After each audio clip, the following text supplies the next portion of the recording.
Hallelujah. परमेश्वर का पवित्र नाम का महिमा हो।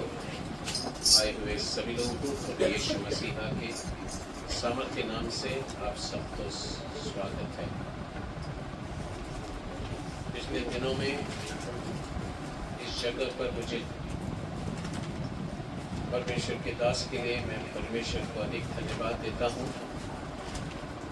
क्योंकि इस जगह पर कलीसिया में वचन की ज़रूरत है, ये जानकर प्रभु के दास ने बड़ी प्यार से हमें आमंत्रित किए। मैं परमेश्वर को धन्यवाद देता हूँ और कलीसिया के सभी लोगों को, क्योंकि आपने भी अपनी सहमति को बताई है। आप भी वचन सुनने आए और परमेश्वर के वचन से आज कितना दिन है, कितना दिन है, 5वां दिन। हम पिछले 4 दिन परमेश्वर के वचन को सुनते आ रहे हैं और प्रभु को स्तुति हो। बात ऐसा है कि वचन बोलते जाए कम नहीं होगा। Hallelujah hallelujah. मुझे जितना वचन बोलने के लिए जगह मिलता है मैं उतना खुश हूँ, क्योंकि परमेश्वर की गुप्त बातों को सुनाने में और आप जब सुनते हैं तो मैं बड़ी आनंद होता हूँ कि गुप्त बातों को सुनने के लिए हम अपने कानों को खोल कर रखे हैं। मैं पिछले 5 दिन यहाँ पर मुझे परमेश्वर ने संभाला। आप लोगों का प्यार और ये क्लाइमेट, जितना भी मौसम, आते समय बड़ी ठंड थी, अब हंसते हंसते ठंड से अभी थोड़ा सा गर्म में आ गए। हाँ, मैं जब हिमाचल गया था वहाँ पर बड़ी बर्फ़ गिरी थी और वहाँ पर ठंड तो बड़ी ठंड थी, लेकिन अभी हम जैसे लोगों को ठंड मिलता है तो बड़ी भाग्य की बात है। मुंबई में इतना ठंड मिलता नहीं है। तो फिर वहाँ से प्रभु को स्तुति हो, प्रभु को स्तुति हो। वहाँ पर भी लोग बड़े दिल से, हिमाचल में भी लोग बड़े दिल से वचन सुन रहे थे। मैं भी पास्टर जी से पिछले दिनों में बात किया कि पास्टर जी वहाँ पर लोग वचन के लिए भूखे हैं, बहुत वचन सुनने के लिए तैयार है। और यहाँ पर कलीसिया में भी आप भी परमेश्वर के वचन सुनने के लिए भूखे हैं और परमेश्वर जो भूखे हैं उनकी भूख को मिटाते हैं। हमने पिछले दिनों में देखे कि एक व्यक्ति अपने आप को पवित्र करना है तो जैसा वह पवित्र है वैसा ही हमको भी पवित्र बनना है। तो हमने ये सभी चीज़ों को देखते आए, कौन सी क्षेत्र में हमें पवित्र बनना है करके। उसमें हमने ये देखे कि प्रभु को स्तुति हो, छावनी में पवित्र होना चाहिए। हमारी छावनी पवित्र होना है।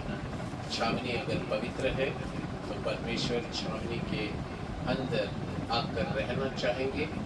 छावनी अगर पवित्र है तो परमेश्वर छावनी में घूमना चाहते हैं, फिरना चाहते हैं, ताकि हमें परमेश्वर बचाने के लिए ही छावनी में आते हैं। परमेश्वर शत्रुओं को हमारे द्वारा हरवाने के लिए परमेश्वर हमारे मध्य में छावनी में आते हैं। 2 चीज़ समझना, आपकी शत्रु आपके द्वारा ही हारना है। Hallelujah hallelujah. आपका शत्रु आपके द्वारा ही हारना है। तो ये प्रभु का इच्छा है। प्रभु सब लड़ाई को लड़ते हैं, लेकिन शत्रु आपके द्वारा हारना है। तो ये बात को समझ लेना बहुत ज़रूरी है। तो परमेश्वर इसीलिए ही छावनी में आया जाया करते हैं, हमें बचाने के लिए प्रभु छावनी में आते हैं। अब ये 2 चीज़ को ध्यान में हमने रखे थे और हमने ये चीज़ देखे कि छावनी क्या है और छावनी क्या है। देखते समय में हमने ये बताया कि छावनी हमारा जीवन है। Hallelujah hallelujah. हमारा जीवन बहुत मुख्य है, बहुत महत्वपूर्ण है। ये जीवन एक ही बार है। जिंदगी इस पृथ्वी में प्रभु एक ही बार देते हैं, दोबारा नहीं देते। कुछ लोग हमें बताते हैं, पास्टर जी मैं मैं जब मरूंगा ना हजारों हजारों लोग मेरी मैयत में आना है। मैं बोला दुर्भाग्य की बात है। बोला क्यों? बोला देखने के लिए तुम जिंदा ही नहीं रहोगी। देख लो इंसान की इच्छा क्या है। मौत के बाद का इच्छा को भी बताता है मौत के बाद मेरा ऐसा होना है वैसा होना है। लेकिन जिंदा रहते समय क्या करना चाहिए? हमारा जीवन एक छावनी है। आप जब जीवित है तो जीवित रहते समय प्रभु का उपस्थिति में जीवन एक छावनी है। इस जीवन में प्रभु को आने के लिए जाने के लिए जगह देना है। तो जीवन छावनी है तो इस छावनी के अंदर प्रभु को स्तुति हो। क्या नहीं रहना चाहिए? कोढ़ नहीं रहना चाहिए। कोढ़ अशुद्ध है, अशुद्ध नहीं रहना। तो कोढ़ नहीं रहना है और दूसरा वह प्रमेह नहीं रहना है जो इंसान को अशुद्ध बनाता है। और नंबर 3 हाँ प्रभु को स्तुति हो। मुर्दा को छूकर सहभागी, वहाँ पर मुर्दे के साथ सहभागिता वहाँ पर नहीं होना है। हम सब जीवित लोग हैं, है ना? हम सब जीवित लोग हैं। तो जीवित लोग परमेश्वर को आराधना करते हैं तो वो आराधना में जान होना चाहिए। तो इसीलिए जीवितों के बीच में प्रभु के बच्चों को पाया जाना चाहिए। प्रभु को स्तुति। और चौथा हमने देखे कि एक इंसान हमारी छावनी के अंदर परमेश्वर को श्राप देना या प्रभु की निंदा करने के अनुभव, ये छावनी में नहीं रहना है। 5वां हम देखें कि प्रभु को स्तुति हो कि छावनी में विश्राम दिन को वहाँ पर मानना चाहिए। विश्राम क्या है हमने देखे। यीशु मसीह ने कहा एक व्यक्ति मेरा पीछे हो लेना चाहता है तो उसको अपने ऊपर क्या रखना है? वो अपना मेरा जुआ अपने ऊपर ले ले। मेरा जुआ अपने ऊपर ले ले। और फिर बाइबल कहता है मैं मुझसे सीख लो। जुआ अपने ऊपर ले ले और मुझसे सीख ले, क्योंकि मैं मन का दीन और नम्र हूँ। तभी ही तुम अपने प्राण में विश्राम पाओगे। You will find rest for your soul। मैं बहुत बार ये पढ़ते आया और हम सब पढ़ते हैं। एक व्यक्ति यीशु मसीह का पीछे हो लेना है तो उसको दिया हुआ क्रूस को वो क्या करना चाहिए? उठाना है और फिर यीशु का पीछा करना है। हालेलुया। ये बात यीशु मसीह क्रूस में जाने से पहले ये बातों को बताया कि कोई मेरे पीछे हो लेना चाहते तो अपना अपना क्रूस उठा लो और फिर मेरा पीछे हो लेना। तो इन बातों को हमें समझना चाहिए। क्रूस उठाने का मतलब क्या है? किधर भी बाइबल ये नहीं कहता है पौलुस ने क्रूस उठाया और फिर यीशु का पीछे चला। बाइबल ये बताता है कि पौलुस ये कहता है कि मैं अपने आप को क्रूस में मारा। क्रूस कैसे उठाएंगे भाई? कंधे में रख के उठाएंगे क्या? जब एक इंसान उसकी शरीर को क्रूस में मार देता है तो क्रूस उसके साथ ऑटोमेटिक उठाकर चलना ही पड़ता है। हालेलुया। कितने लोग ये सिद्धांत समझे मुझे पता नहीं। जब एक व्यक्ति का शरीर क्रूस पर मारा जाता है वो क्रूस उसका हिस्सा बन जाता है उधर से, क्योंकि दोनों हाथ क्रूस पे मार दिए, दोनों पैर क्रूस पे मार दिए, कनेक्शन आ गया।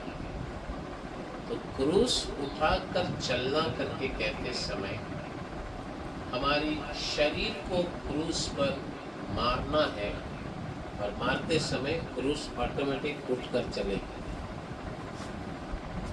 हालेलुया। आज बहुत सारे मसीह लोग यही समस्या में पड़े, क्रूस को कैसे उठाना। लेकिन ये समझना जरूरी है कि मेरा शारीरिक क्रियाओं को मैं क्रूस पे मारा हूँ या नहीं। जिस दिन इंसान की शारीरिक क्रियाएं, जब शरीर काम करना शुरू करता है और आत्मा काम करना बंद करता है, तो फिर उसने क्रूस उठाना छोड़ दिया। Hallelujah, hallelujah. इसलिए यीशु बोलता है, मेरा पीछा आना है तो तुम्हें 24 आवर्स क्रूस में टंगा रहना पड़ेगा। कितने लोगों को समझ में आया है एक क्रूस? इसलिए पौलुस कहता है, मेरे अंगों को मैंने क्रूस पर मार दिया है। वो क्रूस पर मार दिया बोलेगा तो वो जहां भी जाता था मसीह का क्रूस उठाकर ही चलता था। Hallelujah, hallelujah. जरा सोच लीजिए, हमारे क्रूस को मारा है क्या? हमारे शरीर को क्रूस पर मारे है क्या? फिर एक छोटा सा प्रकाशन, इसलिए मैं आपको बताया।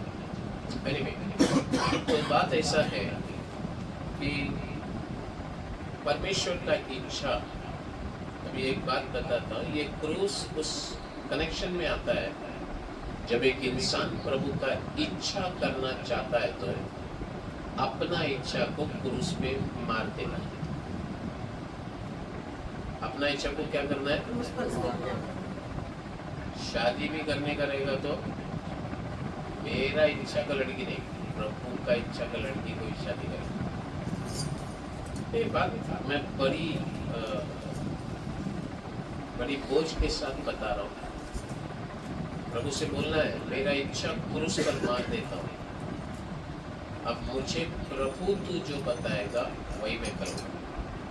उसके लिए प्रार्थना करना पड़ता है। ऐसे ही बैठेगा, सपना देखेगा तो नहीं आएगा। Hallelujah, hallelujah. तो विश्राम तभी मिलता है जब एक इंसान प्रभु का इच्छा पूरा करता है। और फिर हमने ये देखा कि ये छावनी और क्या चीज को बताती है। नंबर 2, छावनी हमारा जीवन को हो गया, और दूसरा हमारा घर को बताता है। तो हमारे घर में कोई भी श्रापित वस्तु नहीं दिखना है। कोई भी चीज, जो भी श्रापित वस्तु होगा वो घर के अंदर नहीं रहना। परमेश्वर के लिए श्रापित वस्तु सत्यानाश का वस्तु है।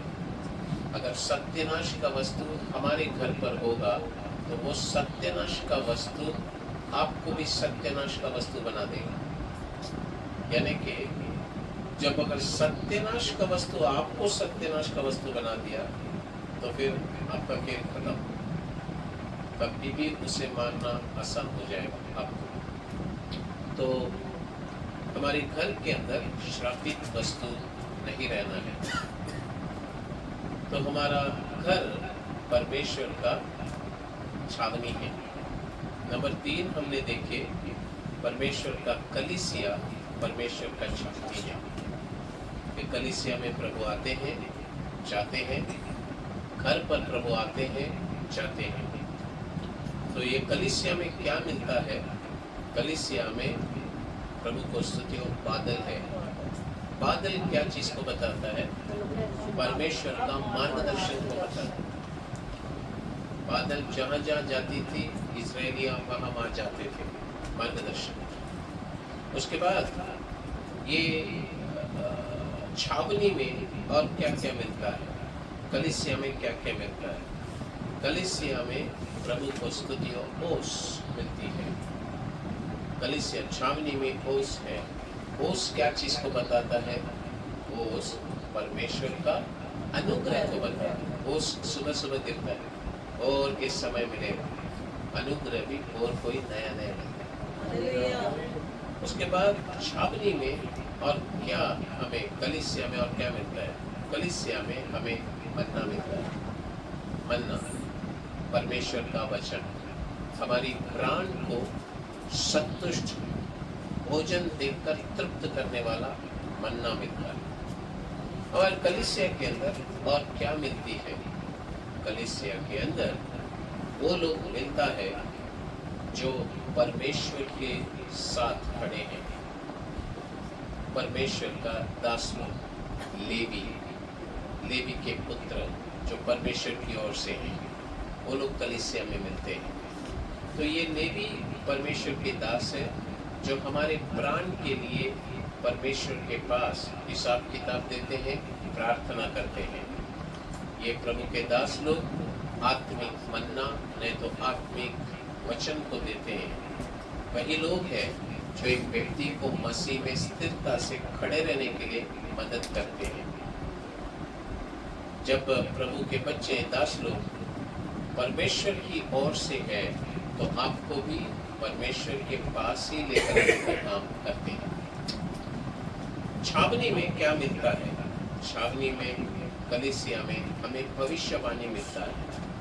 भविष्यवाणी किस लिए किया जाता है? कलीसिया की उन्नति के लिए। एक व्यक्ति का जीवन में उन्नति पाना है तो प्रभु का वचन कहता है वो कलीसिया में भविष्यवाणी होना है, प्रभु का वाणी होना है। चौथा, प्रभु को स्तुति हो। आखिरवा देखते हैं कलीसिया में हमें क्या मिलता है। तो कलीसिया में परमेश्वर का संदूक है। क्या है? संदूक है। ये संदूक जब छावनी के अंदर आया, जब फिलिस्ती लोगों ने देखा कि छावनी के अंदर संदूक आ गया तो फिलिस्ती डर गए। डर कर कहने लगे उस छावनी में अभी कौन आ गया है? परमेश्वर आ गया है। हालेलुया। तो छावनी में, कलीसिया में परमेश्वर है। तो इसी के साथ साथ हमने पहले पॉइंट छावनी को समाप्त किया और फिर हमने दूसरा पॉइंट पर आए। दूसरा पॉइंट का हाथ पवित्र होना है। हालेलुया। हमारे हाथ पवित्र होना है। प्यारे परमेश्वर के लोगों, अभी बात ऐसा है कि परमेश्वर के वचन के अंदर हम देखते समय में कि हाथ, पवित्र हाथ को ऊंचा उठाओ करके लिखा है। तो हाथ पवित्र होना है तो अशुद्धता निकल जाना है। तो 10 अशुद्धताओं को हमने देखे। उसमें पहला अशुद्धता था देवताएं। दूसरा अशुद्धता था श्रापित वस्तु। तीसरा अशुद्धता था प्रभु को स्तुति हो, रिश्वत। और चौथा अशुद्धता उसमें था वो है क्रूरता। और पांचवा, वो क्रूरता नहीं तो ओछापन, ठीक है। और पांचवा अशुद्धता था दुष्टता नहीं तो कुटिल काम, ठीक है, उपद्रव करने वाली काम। और छठवा अशुद्धता लहू, हमारे हाथों में लहू नहीं होना है। सातवां अशुद्धता मैंने सातवां जलाहट की, सॉरी, प्रभु को स्तुति हो, लड़खड़ाने वाली कटोरा, लड़खड़ाने वाली कटोरा, द कप ऑफ ट्रेम्बलिंग। और उसके बाद हमने 8वां देखे, हमारे हाथों में हथकड़ियां नहीं होना चाहिए। और फिर 9वां हमने देखे, झूठे तराजू हमारे हाथ में नहीं होना है, छल के तराजू। 10वां हमने देखे, चोरी नहीं होना चाहिए। हालेलुया। 5 दिन इतना सब देखते आए, 4 दिन। चलिए आज हम देखते हैं, और आज मैं इसे पूरा नहीं कर पाऊंगा, लेकिन इसमें एक हिस्सा को बताऊंगा, ठीक है। तो सबसे पहला हमारी छावनी पवित्र होना है। नंबर 2 हमारे हाथ पवित्र होना है। नंबर 3 हमारा वस्त्र पवित्र होना है। आज वस्त्र के बारे में देखते हैं। हालेलुया बोलेंगे। हालेलुया। प्रकाशित वाक्य 19वां अध्याय उसका 8वां वचन। The book of Revelation, chapter number 19, verse number 8. उसको शुद्ध और चमत्कार महीन मलमल पहनने का अधिकार दिया गया, क्योंकि उस महीन मलमल का अर्थ पवित्र लोगों के धर्म के काम है। हालेलुया। हालेलुया। और उसको शुद्ध और चमकदार महीन मलमल पहनने का अधिकार दिया गया, क्योंकि उस महीन मलमल का अर्थ पवित्र लोगों के धर्म का काम है। And to her was granted that she should be arrayed in fine linen, clean and white, for the fine linen is the righteousness of saints. परमेश्वर का वचन में हम पढ़ते समय में हमारा वस्त्र पवित्र होना है, नहीं तो शुद्ध होना है, नहीं तो प्रभु को स्तुति महीम होना है, सफेद श्वेत होना है। अगर हम स्वर्ग में जब हम स्वर्ग में जाएंगे, स्वर्ग में जाते समय में, स्वर्ग में हम पहुंचेंगे तब हमारे लिए एक वस्त्र दिया जाएगा। वो शुद्ध वस्त्र होगा, चमकदार होगा, महीम होगा और मलमल पहनने का वस्त्र होगा। हालेलुया। हम इस पृथ्वी पर रहते समय हमारे वस्त्र को हम बहुत संभालना है। हम इस पृथ्वी पर रहते समय हमारे वस्त्र को श्वेत रखना जरूरी है। मैं यहाँ पर आत्मिक वस्त्र के बारे में बताता हूँ। जिन जिन लोगों ने बपतिस्मा लिया, आज प्रभु की दया से एक व्यक्ति ने बपतिस्मा लिया है, स्वर्ग के राज्य का हिस्सादार बन चुके हैं। हालेलुया। प्रभु को स्तुति। परमेश्वर का वचन कहता है जिन जिन्हों ने बपतिस्मा लिया उन्होंने मसीह को क्या किया है? पहन लिया है। बपतिस्मा लेने वाले मसीह को पहनते हैं। ये बात को समझ लीजिए। हम आत्मिक लोग हैं और आत्मिक लोगों का पास परमेश्वर आत्मिक तौर से वचनों को लेकर आकर सुनाते हैं। तो जो व्यक्ति ने मसीह का वचन सुनकर आज्ञाकारी रहा, बपतिस्मा क्यों लेना है? क्योंकि परमेश्वर का आज्ञा है। अगर मैं पूछूं आप परमेश्वर यीशु से प्रेम करते हैं, आप हाँ बोलेंगे तो अगला वचन है यदि तुम मुझसे प्रेम करते हो तो मेरी आज्ञा मान। डायरेक्ट सीधा क्रियाओं में दिखना है। नहीं, मैं अभी नहीं मान सकता, तो फिर आपका प्रेम में बहुत बड़ा संदेह होता है कि आप मसीह से प्रेम नहीं करते। सीधी सी बात है।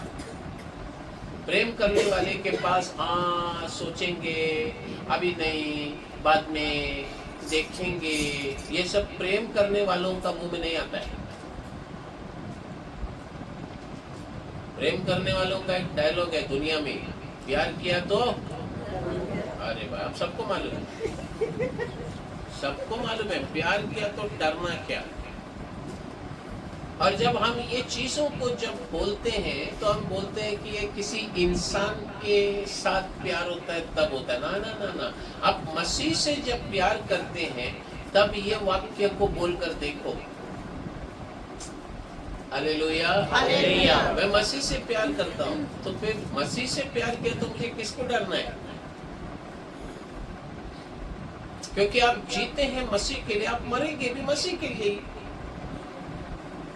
प्रेरित पौलुस कहते हैं जीना मेरे लिए मसीह और मरना मेरे लिए। अरे भाई, मेरे लिए बहुत लाभ है मरना। मरना मेरे लिए लाभ है। मेरे लिए जीना बोलेगा तो मैं मसीह के लिए जीता हूँ। बहुत सारे माँ बाप अपने बच्चों को देखकर बोलते हैं मैं तेरे लिए जी रहा है, तो कब का गया होगा। उधर परमेश्वर देखते हैं, वाह भाई, इसको बच्चा मैं ही दिया, इसको सारा चीज मैं ही दिया, और ये जी रहा है किसके लिए? दूसरे के लिए जी रहे, मेरे लिए नहीं जी रहे। तो फिर प्यार बट गई। जब जीने मरने की बात आता है तो वो प्यार का लास्ट स्टेप होता है। हालेलुया। हालेलुया। जब पतरस को पकड़ा, यीशु मसीह को जब पकड़ लिया और यीशु मसीह को क्रूस पर मारना था, तो उस समय पतरस को यार ये भी यीशु मसीह बोलता है, मैं तो जानता ही नहीं। वो जान को बहुत प्यार करता था, अपना जीवन को प्यार करता था। लेकिन बात करते समय मसीह को देखकर बोला क्या, मैं तो आपके लिए जान भी दूंगा। मसीह बोला, मुझे इनकार तू सबसे पहले तू ही करेगा। अभी बात आ गया, जब प्यार दिखाने की जब मौका आ गया तो मैं तो जानता ही नहीं। और फिर यीशु मसीह जब पुनरुत्थान हो गया, वो आने के बाद पतरस को पकड़कर बोलता है, तू प्यार करता है मुझसे? तू सच में मुझसे प्यार करता है? 3 बार तो सवाल पूछा, वो तीसरा बार पूछा तो हिल गया, बोला हाँ आप जानते हैं मसीह। और फिर उसने परमेश्वर को कितना प्यार करता है, उसके बाद वो सेवकाई में बताया। उसके बाद जब लोग उसे मारने आए तो बोला, मार डालो मुझे, मतलब तुझे क्रूस पर चढ़ाएंगे। क्रूस पर चढ़ाना, मसीह का जैसा चढ़ाने के लिए मैं मसीह का लेवल में नहीं हूँ। मुझे उल्टा लगाओ, उल्टा चढ़ाओ क्रूस पर, लेकिन चढ़ाओ बुलाओ। नहीं जाने दो ना, छोड़ दो ना भाई। और 3-4 साल वचन सुना, ये सब कुछ नहीं बोला उसने। सीधा बोला, मारने मांगते हैं मार। क्यों? जीना मेरे लिए मसीह, मरना मेरे लिए लाभ है। ये लोग सब उसी दिशा से जिए हैं। आज मैं आपसे एक सवाल पूछना चाहता हूं, हम परमेश्वर को कितना प्यार करते हैं? अगर उसकी आज्ञा को हम मानते हैं या नहीं? प्यार करते हैं तो आज्ञा मानना है, अगर प्यार नहीं करते आप आज्ञा नहीं मानेंगे।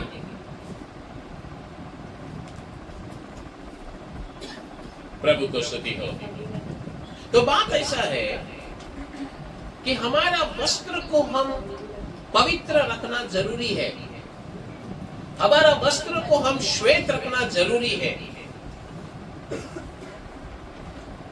आज इसके आत्मिक अर्थ को हम देखने जा रहे हैं। वस्त्र, हालेलुया। पूरा ये पॉइंट पूरा बोल नहीं पाऊंगा क्योंकि बहुत लंबा है, बहुत लंबा, इसको 2 दिन जाएगा। हालेलुया, लंबा है। ये जो मैं प्रचार कर रहा हूँ ना, ये प्रचार कम से कम 5-6 महीने का प्रचार है, जो आपको छोटी छोटी करके बताना चाहता हूँ क्योंकि समय नहीं आपके पास। प्रभु को स्तुति होगी। पहला पत्रस 5वां अध्याय, उसका 5वां वचन, the book of 1 Peter chapter number 5 verse number 5। हे नव युवकों, तुम भी प्राचीनों के अधीन रहो, वरन तुम सब के सब एक दूसरे की सेवा के लिए दीनता से कमर बांधे रहो, क्योंकि परमेश्वर अभिमानियों का सामना करता है परंतु दीनों पर अनुग्रह करता है। इंग्लिश में पढ़ना चाहता हूँ इस वचन को। Likewise, ye younger, submit yourself unto the elder. Yeah, all of you be subject one to another, and be clothed with humility, for God resisteth the proud and giveth grace to the humble. अंग्रेजी में स्पष्टीकरण दिया गया है, नम्रता को पहन लो करके लिखा गया है। नम्रता ने तो दीनता को पहन लो। Be clothed with humility. यहाँ पर दीनता एक वस्त्र है और परमेश्वर का वचन हमें कहता है इस वस्त्र को तुम्हें पहनना है। किसको पहनना है? हम लोगों को पहनना है। हमारे जीवन में हर एक स्वभाव, एवरी कैरेक्टर, हर एक स्वभाव वस्त्र के समान हमारे जीवन में पहनना होगा। कौन सा किस्म का वस्त्र पहनना है और कौन सा किस्म का वस्त्र नहीं पहनना है, कौन सा वस्त्र को हमें पहनने से मना करना है, कौन सा वस्त्र एक व्यक्ति के लिए शुद्ध नहीं है, कौन सा वस्त्र परमेश्वर के नजर में अशुद्ध माना जाता है, जिसको परमेश्वर खुद मना करते हैं ये वस्त्र को मत पहन। आज इन चीजों को हमें सीखना जरूरी है। बाइबल में बहुत जगह में, अभी तो पहले मैंने बोला ना, जिन जिन लोगों ने बपतिस्मा लिया, हम बपतिस्मा जब लेते मसीह को पहन लेते हैं। अभी तो हम देख रहे हैं कि दीनता को वस्त्र के समान पहनना है। दीनता को पहन लो। बपतिस्मा लिया, मसीह को पहनते हैं, दीनता को पहनना है। तो पहनने के लिए बहुत सारी चीजों हैं, लेकिन कौन सी वस्त्र को नहीं पहनना है, कौन सी वस्त्र को परमेश्वर पहनने का नहीं करके बोलते हैं, परमेश्वर को वो पसंद नहीं है, उसके नजर में अशुद्ध है, ये चीज को हमें देखना है। Hallelujah, hallelujah. कौन सी वस्त्र को हम नहीं पहनना चाहिए। लिस्ट में 7 वस्त्र है जिसको नहीं पहनना है। हालेलुया। लिस्ट में 7 वस्त्र है। सबसे पहला, फटा हुआ वस्त्र को नहीं पहनना है। नंबर 2, बंदी ग्रह का वस्त्र को नहीं पहनना है। नंबर 3, गाय के द्वारा खाया गया हुआ वस्त्र को नहीं पहनना है। Moth eaten garment. कभी कभी देखते ना, कीड़े पेपर को भी खा लेता है। कीड़े, ऐसे भी कीड़े हैं जो कपड़े को भी खा लेता है। उस वस्त्र को नहीं पहनना है।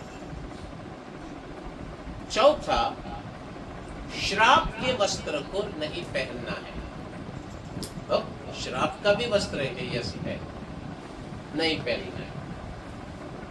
5वां, अशुद्ध वस्त्र नहीं पहनना है।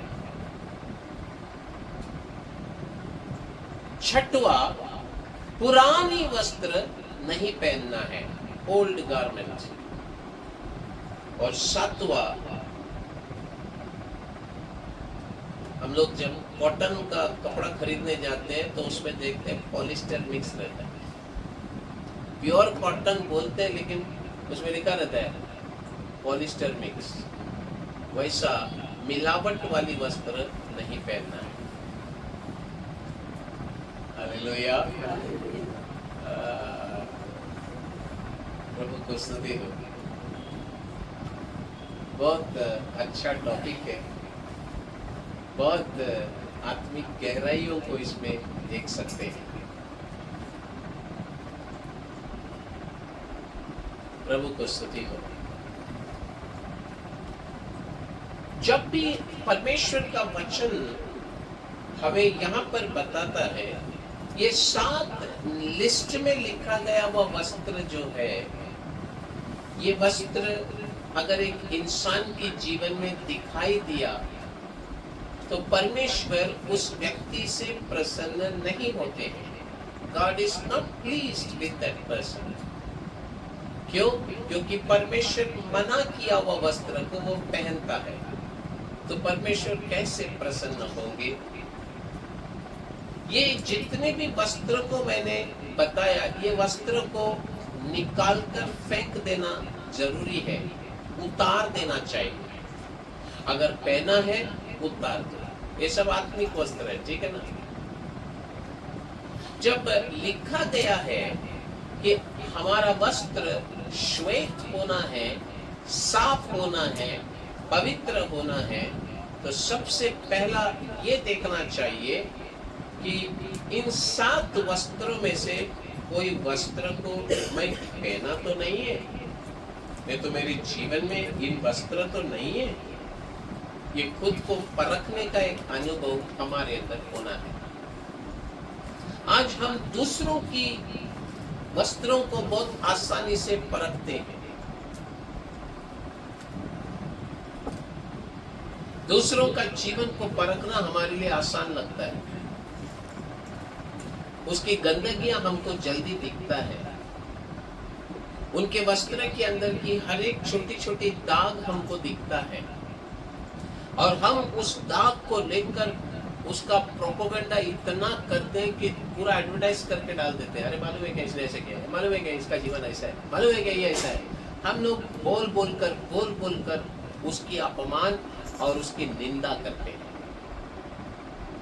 लेकिन आज परमेश्वर दूसरों की वस्त्र को नहीं परंतु खुद की वस्त्र को जांचने के लिए बताए हैं। दूसरों की वस्त्र को देखकर उसमें कमेंट करना बहुत आसान है, लेकिन अपना खुद का वस्त्र को देखना बहुत जरूरी है ना। मसीही जीवन दूसरों को देखने वाली जीवन नहीं, मसीही जीवन खुद को परखने वाली जीवन है। बाइबल खुद कहता है आप दूसरों को न्याय नहीं कर सकते। कौन है आप जो दूसरों को न्याय करते हैं? बाइबल हमें एक सवाल पूछता है, आप कौन है भाई? आप दूसरों को न्याय कैसे कर सकते हैं? हम दूसरों को न्याय करेंगे तो हमारा न्याय होगा, नहीं करना है न्याय तो न्याय करने वाला कौन है? फिर परमेश्वर है। आपको दिखाई देगा, आप न्याय करने मत जाओ, आप सीधा बोलो उसको परमेश्वर के हाथ में सौंप दिया है, न्याय वो करेगा। उसकी गलतियां बोलने वाले हम कौन हैं? उसकी कमजोरियां बोलने वाले हम कौन? उसकी कमियां बोलने वाले हम कौन? अगर हमारे जीवन में यदि किसी का कमी या किसी का कमजोरी दिखाई देता है, उसके लिए बोझ लेकर प्रार्थना करना हमारा काम है। हमको परमेश्वर ने प्रार्थना का सेवा दिया है, कर प्रार्थना। किसी को बोलकर घूमने का सेवा नहीं दिया है। तो सबसे पहला वस्त्र जिसको हम नहीं पहनना है वो है फटा हुआ वस्त्र। नंबर 1, फटा हुआ वस्त्र। लेविया व्यवस्था 13वां अध्याय उसका 45वां वचन, the book of Leviticus chapter number 13 verse number 45। जिसमें वह व्याधि हो, उस कोढ़ी के वस्त्र फटे और सिर के बाल बिखरे रहे और वह अपने ऊपर वाले होठ को ढांपे हुए अशुद्ध अशुद्ध पुकारा करे। Hallelujah. Hallelujah. And the leper in whom the plague is, his clothes shall be rent and his head bare, and he shall put a covering upon his upper lip and shall cry, unclean, unclean. परमेश्वर का वचन कहता है यहाँ पर एक व्यक्ति को व्याधि है। कौन सी व्याधि है? कोढ़ की व्याधि। जांचने के बाद अगर उससे कोढ़ की व्याधि है तो जिसे कोढ़ की व्याधि है परमेश्वर कहते हैं उसका वस्त्र फटा हुआ होना चाहिए। ये उसके लिए कानून था। तुम्हें कोढ़ की व्याधि है तो अच्छा कपड़ा नहीं पहनना है, फटा हुआ कपड़ा पहनना है। तुम्हारा सिर के बाल अच्छे कंघी लगाकर एकदम स्टाइल में नहीं रखना है। तुम्हारे सिर के बाल बिखरे रहना है। ये सब उसका निशानी है। क्या निशानी है? फटा हुआ कपड़ा, बाल बिखरा हुआ। और फिर बाइबल कहता है उसे कपड़े ओढ़ना है और वो कपड़े उसके ऊपर वाले कोट को ढकने लायक ओढ़ना है और ये ओढ़कर ढांपे हुए उसको ढांप कर उसे चिल्ला चिल्ला कर कहना है अशुद्ध अशुद्ध अशुद्ध। इसका मतलब क्या है? वो लोगों को बताते मेरे नजदीक मत आओ, मैं कोढ़ का बीमार वाला व्यक्ति हूँ। हालेलुया। बड़ा मुश्किल था ना। कितनी देख लीजिए कैसा इनका जिंदगी प्रभु ने रखा है। तो यहाँ पर फटा हुआ वस्त्र कौन पहनता है? यहाँ पर फटा हुआ वस्त्र कोढ़ की व्याधि जिसमें है वो पहनता है। और लेविया व्यवस्था 13वां अध्याय 44वां वचन को जरा पढ़िए। 44। तो वह मनुष्य कोढ़ी है वो मनुष्य कोढ़ी है और अशुद्ध है, वो मनुष्य कोढ़ी है। नंबर 1, वो मनुष्य अशुद्ध है। और याजक उसको अवश्य अशुद्ध ठहराएगा। अभी देख लीजिए, याजक उसको अशुद्ध ठहराने से पहले याजक उसका जांच कर रहा है। उधर का डॉक्टर कौन है? याजक है। याजक उसको जांच करके याजक उसको ठहराता है, अशुद्ध ठहराता है। आगे, क्योंकि वह व्याधि उसके सिर पर है। अभी देख लीजिए, ये व्याधि किधर आ गया? उसके सिर से। सर के ऊपर आ गया। प्रभु को स्तुति हो। तो 44वां वचन में ये स्पष्ट रीति से लिखा गया है कि यहाँ पर ये व्यक्ति कोढ़ की बीमारी लगा हुआ व्यक्ति है, वो कोढ़ी है, वो व्यक्ति अशुद्ध है। परमेश्वर का वचन कहता है कि याजक उसे जांचेगा और एक घोषणा करेगा, ये व्यक्ति अशुद्ध है क्योंकि इसमें कोढ़ का बीमारी है। और ये कोढ़ किधर छिपी हुई नहीं है, ये कोढ़ सीधा कहां पर है? उसके सर पर है। यानी कि सर के ऊपर है बोलेगा तो सब लोगों को दिखाई देने वाली जगह पर है।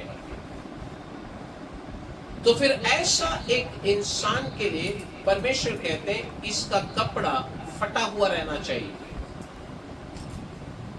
एक बात आपको बताना चाहता हूं, हमारी जिंदगी में कोढ़ बोलता हुआ अनुभव नहीं होना है। मैंने आपको पहले भी बताया था कि छावनी के अंदर अशुद्ध चीज नहीं रहना है। अशुद्ध क्या नहीं रहना है? उसका अशुद्ध का पहला मैंने बताया था, अशुद्ध नंबर 1 कोढ़। कोढ़ छावनी में नहीं रहना है। कोढ़ क्या चीज को दर्शाता है? एक इंसान किया हुआ पाप को दर्शाता है। कोढ़ रहस्य पाप को दर्शाता है। रहस्य में किया हुआ पाप कोढ़, दिखाई का पाप कोढ़, प्रभु के दासों के विरुद्ध बोला हुआ पाप कोढ़ है। लालच का पाप कोढ़ लेकर आता है।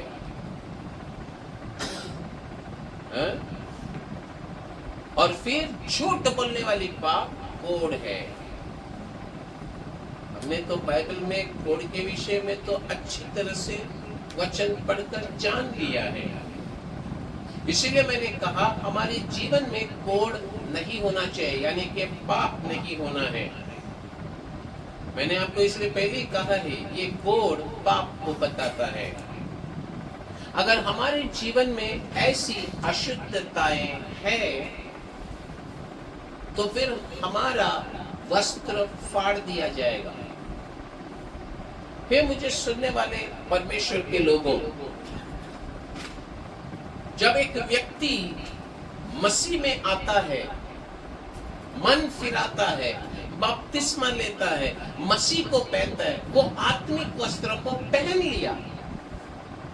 आत्मिक वस्त्र को पहन लिया तो उस वस्त्र को हर समय संभालने का काम उसके जीवन में रहना। इसलिए बोलता है आत्मिक जीवन जीना शुरू किया क्या, life should not be careless. उसके बाद कैसा भी जियो कोई फर्क नहीं पड़ता है, ऐसा जिंदगी नहीं जी सकते आप। जो भी व्यक्ति मसीह में आता है, कदम रखता है, उसको बहुत संभाल के जीना चाहिए, क्योंकि लाइफ बहुत सीरियसली लेना है। हमारी जिंदगी वहां पर बहुत ही महत्वपूर्ण है। हमने हमारी जीवन मसीह के लिए समर्पण किया है। हमने आत्मिक वस्त्र को पहन लिया है। ये वस्त्र गंदा हो सकता है, ये वस्त्र अशुद्ध हो सकता है। अगर हम परमेश्वर के सिद्धांतों में नहीं चले तो ये अशुद्ध होगा ही होगा। अगर परमेश्वर के सिद्धांत में नहीं चले और पाप के ऊपर पाप करता रहे तो ये वस्त्र अशुद्ध की नहीं, अस्ते अस्ते फट जाएगी। कोढ़ बोलता हुआ पाप अगर जीवन में रहा तो वो अधर्म का पाप बोलते हैं। अगर जीवन में रहा वस्त्र फट जाएगी भैया। हमने पहले बोले थे ना, जैसा वो है वैसा हम भी पवित्र बनना है। कौन पवित्र बन सकता है? जिसका वस्त्र श्वेत हो, साफ हो, पवित्र हो, वो परमेश्वर का जैसा पवित्र बन सकता है। वही लोग हैं जो अपने आप को शुद्ध करते हैं, हर समय साफ रखते हैं।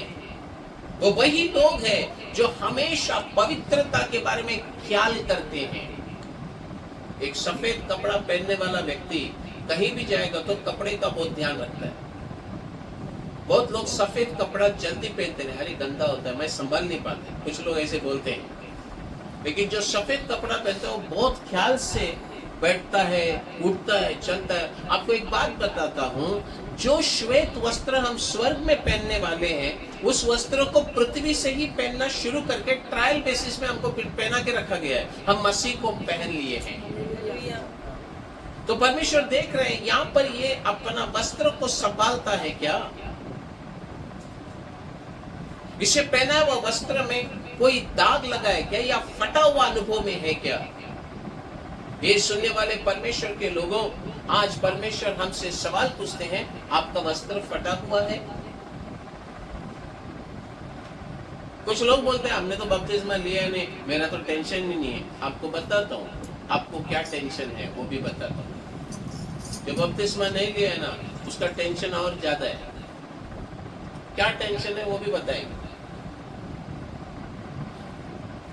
जो इंसान अपने जीवन में हर समय आत्मिक वस्त्र को श्वेत रखता है, वो व्यक्ति, उसे किसी चीज का प्रॉब्लम नहीं है, किसी चीज का उसको डर नहीं है। मेरा कपड़ा फट गया, मेरा आत्मिक जीवन, आत्मिक वस्त्र फटा हुआ है, उसका टेंशन उसे नहीं रहेगा। लेकिन आज पवित्र आत्मा आपसे और हमसे सवाल पूछ रहे हैं, हमारा वस्त्र फटा हुआ है क्या? हालेलुया। क्या हमारे जीवन में कोढ़ है क्या? Do we have leprosy? हमारे जीवन में आत्मिक कोढ़ है क्या? हमारे जीवन में पाप है क्या? दो किस्म का पाप है। एक है जन्म पाप, यानी कि मेरी माता ने मुझे पाप में जन्म दिया, और दूसरा क्या है मालूम है क्या? दूसरा पाप क्या है मालूम है क्या? क्रियाओं में करने वाली पाप। मैं तो पाप में जन्म लिया, लेकिन पाप में जन्म लिया बोल के कुछ भी कर सकता है ऐसा नहीं। हमारी क्रियाओं में पाप है क्या? आज देख लीजिए, जो जन्म से पापी है उसका पाप कैसा चला जाएगा, उस पाप को कैसे निकालना है, और जो क्रियाओं के द्वारा करने वाली पाप है, उस पाप के साथ डीलिंग कैसा करना है। ये बातों को हम देखते हैं। जन्म से पापी है, मैं पापी है, ये पापी का दाग निकलना है। जन्म से कौन है हम? पापी है। यदि एक व्यक्ति ने कहा मुझ में पाप नहीं है, तो वो क्या कर रहा है? किसको धोखा दे रहा है? वो झूठ बोल रहा है भाई। वो एक नंबर का झूठा है। वो कैसा कह सकता है मुझ में पाप नहीं है? वो तो जन्म से ही, उसका जन्म ही पाप में हुआ है, तो पाप नहीं करके कैसे बोल सकता है? तो उसका डीलिंग कैसा किया जाता है? बपतिस्मा के द्वारा उसका डीलिंग हो जाता है। फिर परमेश्वर हमें धर्मी करके ठहराते हैं। लेकिन बात ऐसा है, तो फिर क्रियाओं के द्वारा करने वाली पाप के साथ कैसे डील करेंगे? उसके लिए ही पवित्र आत्मा की मदद की जरूरत है। अगर एक व्यक्ति पवित्र आत्मा का अभिषेक प्राप्त करता है, अभिषेक उसे मदद करेगा पवित्र जीवन जीने के लिए। इसीलिए हम कहते हैं कलीसिया, आप बपतिस्मा लिया तो वहीं पर रुकना नहीं, आगे पवित्र आत्मा का अभिषेक प्राप्त करने के लिए समर्पण करो। क्यों? क्योंकि वही आपको पवित्रता में चलाएगा। हालेलुया। जब हम ऐसे एक जीवन जीते हैं जहां पर पाप को हम नजरअंदाज कर हटा देते हैं, पाप हमको नहीं चाहिए, वी अवॉइड सिन। हमारे सामने पाप करने की मौका आते समय उस मौका को हम हटा देते हैं, नहीं करना है मुझे वो पाप। उसमें मेरा फायदा हो या नुकसान हो, लेकिन मैं वो पाप नहीं करूंगा। अगर वो हिसाब से अगर हमारा जीवन है, तो आपको एक बात बताना चाहता हूं, आपका वस्त्र कभी फटेगा ही नहीं। हालेलुया। क्योंकि हम मनुष्य को प्रसन्न नहीं करते, हम परमेश्वर को प्रसन्न करते हैं। मूसा का बहन मिरियम, उसे कोढ़ हुआ क्योंकि उसने एक पाप किया था। उसने क्या पाप किया? उसने परमेश्वर का दास मूसा के विरुद्ध बोलने वाली पाप किया और उसे कोढ़ आ गई। गेहाजी के बारे में, गेहाजी का भी जीवन में पाप आया, उसका पाप ने उसे कोढ़ी बनाया। उसका जीवन में लालच की पाप थी, उसके जीवन में झूठ बोलने वाली पाप थी। इन पापों ने उसे कोढ़ी बना दिया। जब हमारे जीवन में बहुत सारे पाप आकर इकट्ठा होना शुरू होते हैं, ऑटोमेटिकली वो भी व्यक्ति एक कोढ़ी बनता है। आत्मिक जीवन में ये कोढ़ पाप को बताती है, और जिस समय वो कोढ़ी बन जाता है, कानून यही है, उसका वस्त्र फटा हुआ होना ही चाहिए। वो उसका निशानी है। हालेलुया बोलेंगे? हालेलुया। क्या है उसका? वो उसका निशानी है। उसको फटा हुआ ही पहनना पड़ेगा।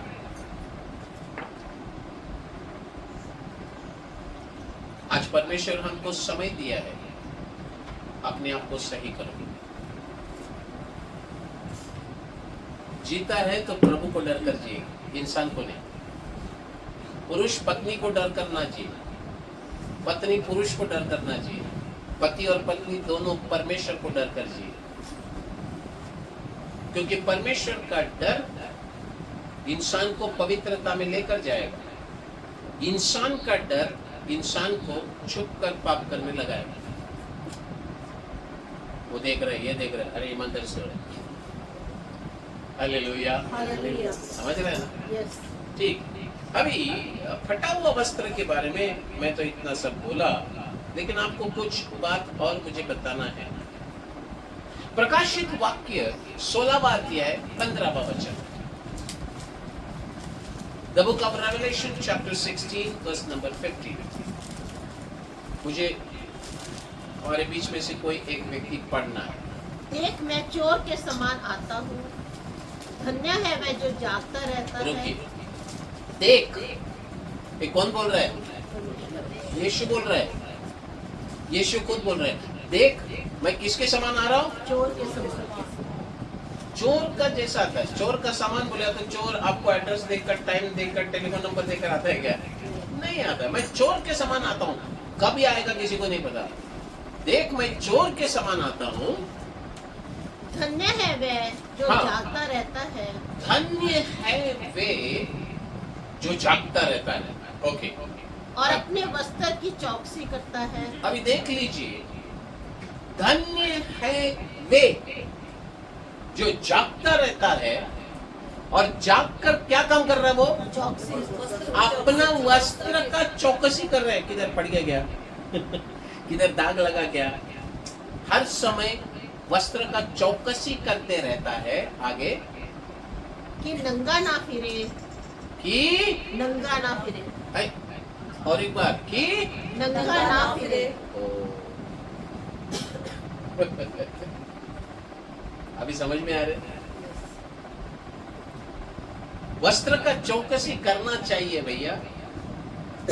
फटा हुआ वस्त्र कभी कभी निर्वस्त्र भी कर देता है।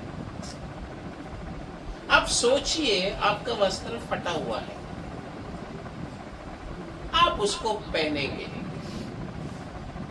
कपड़ा अच्छा है, फट गया है, आप पहनेंगे तो फटा हुआ वस्त्र कभी आपको धोखा दे सकता है कि नहीं? दे सकता है ना। इतना सा फटा है तो वो सर पूरा फट जाएगा और फिर अंदर का सारा दृश्य बाहर दिखाएगा। हालेलुया। नग्नता। और लोग उसका नंगापन ना देखें। हालेलुया। हालेलुया। देख लीजिए, आत्मिक वस्त्र का चौकसी करो।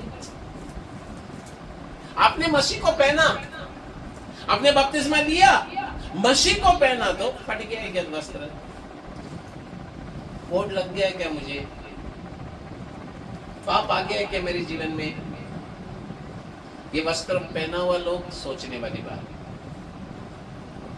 और जिसने बपतिस्मा लिया ही नहीं है, वो ये सोचना चाहिए, आदम की और हवा का जैसा ही सोचेगा, कौन से पत्ते से ढाकूं। क्यों? क्योंकि वो नंगे हैं। प्रभु कहता है, मैं जल्दी से आने वाला हूं, नंगा नहीं दिखना है, वस्त्र की चौकसी कर। अगर बपतिस्मा नहीं लिया है तो अपने बारे में सोच, अपने बारे में सोच, क्योंकि मौत तुम्हें पूछ कर नहीं आएगी। हम बोल रहे हैं मैंने अभी ये काम बाकी है, कुछ लोग बोलेंगे हमारे बच्चे का शादी होना बाकी है, ये काम बाकी है। देखिए अभी बात ऐसा है ना, ये सब होने दो, फिर क्या मैं टेंशन पे ना करेगा। अरे वो होने तक तू जिंदा रहेगा क्या? हमारा गारंटी दिया है क्या प्रभु ने? समय बहुत महत्वपूर्ण है, समय बहुत महत्वपूर्ण है। आप जिस जिंदगी को जीना चाहते हैं वो जिंदगी आपको मिला ही नहीं, तो आप उस जिंदगी के लिए राह देखकर फायदा क्या? इसलिए जब समय है अपने वस्त्र की चौकसी कर ले। और ये वस्त्र की चौकसी वही व्यक्ति करेगा जो यीशु से बहुत प्यार करता है। अभी तक अगर नहीं किया है, आज करो। प्रभु हमें इन वचनों के द्वारा आशीष करे।